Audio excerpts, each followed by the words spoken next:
যত দ্রুত নির্বাচন হবে তত দ্রুত দেশের সংকট দূর হবে, এমনটি বলেছেন বিএনপি মহাসচিব মির্জা ফখরুল ইসলাম আলমগীর।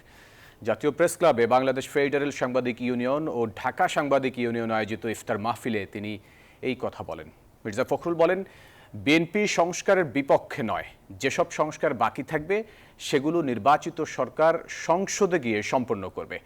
পতিত ফ্যাসিবাদী গোষ্ঠী মাথাচাড়া দিয়ে ওঠার চেষ্টা করছে বলেও অভিযোগ করেন তিনি। বলেন, কোনোভাবেই ফ্যাসিবাদীদের পুনর্বাসনের সুযোগ দেয়া যায় না।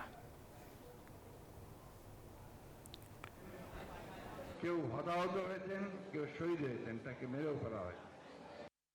যত দ্রুত নির্বাচন হবে, যত দ্রুত জনগণের নির্বাচিত প্রতিনিধিরা পার্লামেন্টে আসবেন, পার্লামেন্টে এসে তারা একদিকে দেশ পরিচালনা করবেন, অন্যদিকে তার অন্য যে বাকি সংস্কারগুলো রয়েছে যেটা অত্যন্ত প্রয়োজনীয় এবং যেটা করা প্রয়োজন সেটা আমরা সবাই মিলে একসাথে করতে পারবো।